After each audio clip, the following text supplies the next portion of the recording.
I ended last time by sharing some biographical details about my life.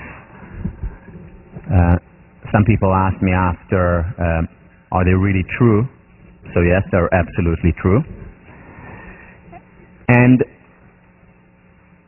I told the incidents from two different perspectives. First as a fault finder, and then as a merit finder. Now, the important thing to keep in mind when we think about the merit finder is that it's not that the merit finder doesn't experience pain or disappointment or anger or humility or fear or disappointment.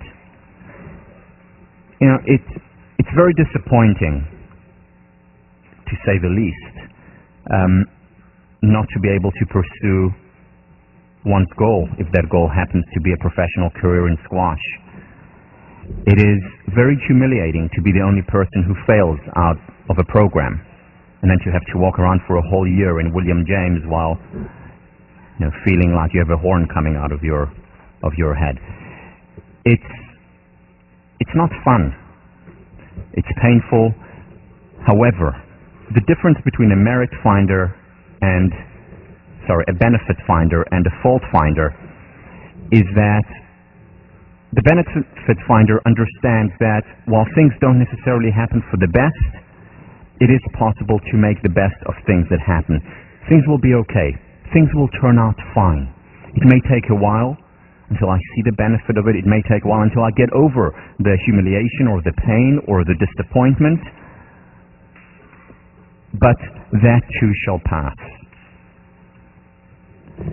In other words, the benefit finder understands that these feelings are temporary. Gives him or herself the permission to be human, and then understands things will turn out fine at the end. I know that. Been there, done that. Part of life, permission to be human, which includes permission to experience these emotions and also the permission to fail. And we'll talk a lot more about this permission to fail when we talk about perfectionism, because perfectionism is a really intense fear of failure, where we feel that it's all or nothing. Either we have a complete flawless record or it's useless. It's either phenomenal or a catastrophe. All or nothing. The benefit finder understands that human nature dictates that we have painful emotions, and human nature, or being human, dictates that we also fail, and that too shall pass.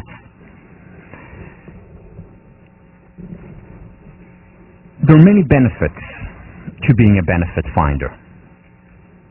So the first benefit is we simply feel better. You know, we're happier for it. But there are many, many others. For example, Suzanne Thompson from Pomona University did the following research, where she went to people who had just lost their homes in a fire in California. There were many of them at the time. It was a large wildfire, and many people lost their homes, and she interviewed them after that.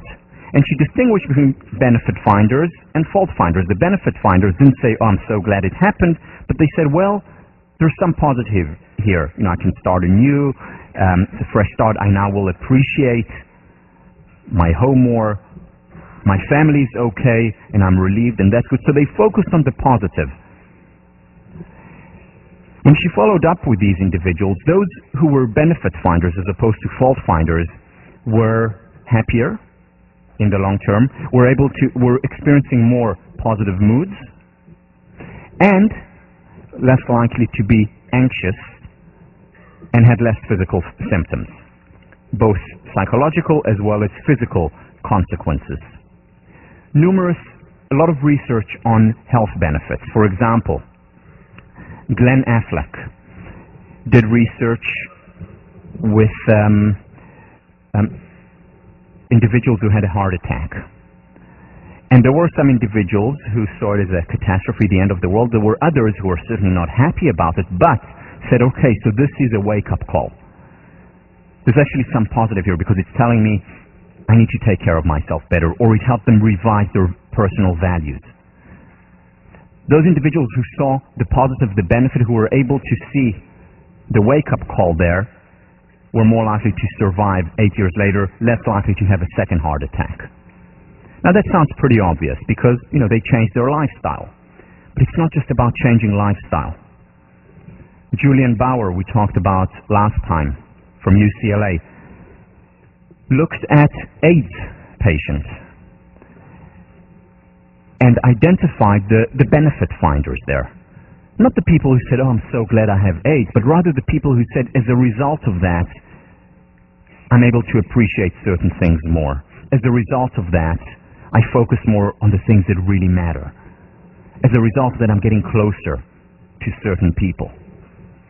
The benefit finders, when she followed up 4 to 9 years later, the benefit finders were more likely to survive, were more likely to be alive. Research by Laura King and Miner. What they showed was that it can also be used as an intervention. So it's not just people who were born benefit finders or fault finders, and we know there is a genetic component to it, but there could be an intervention. So they brought in people who had experienced traumas in their lives, and they had them write about these traumas and the, quote, perceived benefit of the trauma. Those who wrote about the perceived benefit of the trauma were physically healthier and psychologically healthier, happier. Another research on cancer patients. The women came in and wrote about their cancer. And they wrote about good things that came out of my experience with cancer. The women who wrote about this visited the doctor's office less often, were more likely to survive their cancer, just by changing their perspective, by changing their focus. Now, these women did not say it happened for the best. Maybe some did, but most did not. They said, I wish I didn't have this cancer. However, it happened. Stuff happens. The question is what we do with it, how we interpret it after. Then they said to themselves, okay, so we got closer to our family. I'm appreciating life so much more now. I can enjoy the breath or a flower, or I couldn't before. My family is so much closer now. I know who my real friends are. And they found benefit in it, not for the best, but they made the best of the things that happened. And that made the difference even to their mortality rates. And there's a lot of research on optimism, benefit finding, and longevity.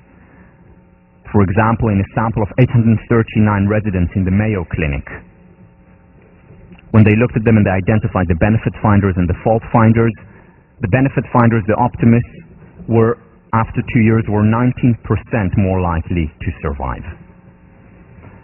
But by far the most influential and interesting study done in this area of benefit finding and optimism was the Nun study. The Nun study, which showed in many ways that the Bible was correct and that joy does prolong our lives. And the Nun study started in 1932. In 1932, 178 nuns who had just completed their training, they were around the age of 22, just about to embark on their mission, were tested on numerous accounts, and one of the things that they did was write biographical sketches of themselves. And we had this data for decades. And psychologists just very recently opened up the data and wanted to look at it and wanted to understand what predicts longevity. Which of the nuns are still alive today? How long did they live? And this was done in 1932 when they were average age of 22. And they looked for predictors of longevity. So they looked at how complex their essays were. In other words, their intellectual capacities. Zero correlation to longevity. They looked at place of residence. Maybe if they lived in places with less or more pollution, that would impact how long they lived. Zero correlation. California, Boston, no difference. They looked at how devout they were. Their levels of belief at that time, at the age of 22, didn't predict longevity. There was one thing and one thing alone that predicted how long they would live. And that was positive feelings. What they did, the researchers, was look at the biographical sketches. Now, they had no idea who these women here were, so it was completely a blind study, double blind. And they categorized their writings into 4 categories: the most positive, the least positive, and 2 categories in between. And then they compared the most positive quartile to the least positive quartile. And here are the results that they found. Let me give you a sample, though, before, so that you get a sense of what a positive sample is and what a less positive sample is. So here is Celia O'Payne from the positive quartile. God started my life off well by bestowing upon me grace of inestimable value. The past year, which I spent as a candidate studying at Notre Dame, has been a very happy one. Now I look forward with eager joy to receiving the holy habit of Our Lady and to a life of union with love divine. Happy, joy, love. I mean, this is a positive person. Now here is someone from the least positive quartile. As you'll see, this is not someone who is particularly negative, but not a person who focuses on the positive, on joy, on happiness. Marguerite Donnelly. I was born on September 26, 1909. The eldest of 7 children, 5 girls and 2 boys. My candidate year was spent in the mother house teaching chemistry and second-year Latin at Notre Dame Institute. With God's grace, I intend to do my best for our order, for the spread of religion, and for my personal sanctification. Again, very factual, but not as positive, as much of a merit finder, an optimist as Celia O'Payne. Let's look at some of the data now.